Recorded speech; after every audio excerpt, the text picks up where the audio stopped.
Sir हालात ये हैं कि आप दूध खरीदिए तो उसमें यूरिया मिलता है, सब्जियां खरीदें उसमें ऑक्सीटोसिन है, पनीर के अंदर स्टार्च और कॉस्टिक सोडा है, आइसक्रीम में डिटर्जेंट पाउडर मिलता है, फ्रूट जूस में सिंथेटिक फ्लेवर और आर्टिफिशियल कलर, एडिबल ऑयल में मशीन ऑयल, गरम मसालों में ईंट का पाउडर और लकड़ी का चूरा, चाय में सिंथेटिक कलर, चिकन और पोल्ट्री आइटम में एनाबॉलिक स्टेरॉइड्स, शहद में शुगर सिरप और येलो डाई, यहां तक कि देसी घी में जो मिठाई बननी चाहिए वो भी वेजिटेबल ऑयल और वनस्पति से बनती है। सर आप सोचिए कि जब एक माँ अपने बच्चे को दूध का ग्लास देती है सोचकर कि इसमें कैल्शियम है, प्रोटीन है, मेरा बच्चा तंदुरुस्त बनेगा, उसे इस बात का अंदाजा भी नहीं है कि वे एक यूरिया और डिटर्जेंट का डेंजरस मिक्स अपने बच्चे को पिला रही है। सर एक रिसर्च बताती है कि मिल्क के सैंपल्स में 71% सैंपल्स में यूरिया और 64% सैंपल्स में न्यूट्रलाइजर जैसे सोडियम बायोकार्बोनेट पाए गए। सर इतना तो देश में मिल्क का प्रोडक्शन नहीं है जितना इस देश में दूध बेचा जा रहा है। सर दवाइयों पे आ जाए,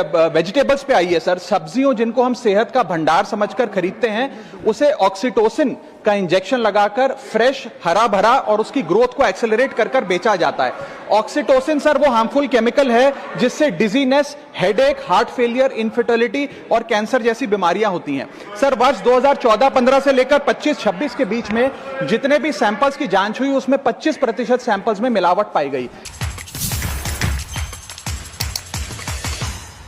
सर हालात ये हैं कि आप दूध खरीदिए तो उसमें यूरिया मिलता है, सब्जियां खरीदें उसमें ऑक्सीटोसिन है, पनीर के अंदर स्टार्च और कॉस्टिक सोडा है, आइसक्रीम में डिटर्जेंट पाउडर मिलता है, फ्रूट जूस में सिंथेटिक फ्लेवर और आर्टिफिशियल कलर, एडिबल ऑयल में मशीन ऑयल, गरम मसालों में ईंट का पाउडर और लकड़ी का चूरा, चाय में सिंथेटिक कलर, चिकन और पोल्ट्री आइटम में एनाबॉलिक स्टेरॉइड्स, शहद में शुगर सिरप और येलो डाई, यहां तक कि देसी घी में जो मिठाई बननी चाहिए वो भी वेजिटेबल ऑयल और वनस्पति से बनती है। सर आप सोचिए कि जब एक माँ अपने बच्चे को दूध का ग्लास देती है सोचकर कि इसमें कैल्शियम है, प्रोटीन है, मेरा बच्चा तंदुरुस्त बनेगा, उसे इस बात का अंदाजा भी नहीं है कि वे एक यूरिया और डिटर्जेंट का डेंजरस मिक्स अपने बच्चे को पिला रही है। सर एक रिसर्च बताती है कि मिल्क के सैंपल्स में 71% सैंपल्स में यूरिया और 64% सैंपल्स में न्यूट्रलाइजर जैसे सोडियम बायोकार्बोनेट पाए गए। सर इतना तो देश में मिल्क का प्रोडक्शन नहीं है जितना इस देश में दूध बेचा जा रहा है। सर दवाइयों पे आ जाए, वेजिटेबल्स पे आइए सर, सब्जियों जिनको हम सेहत का भंडार समझकर खरीदते हैं उसे ऑक्सीटोसिन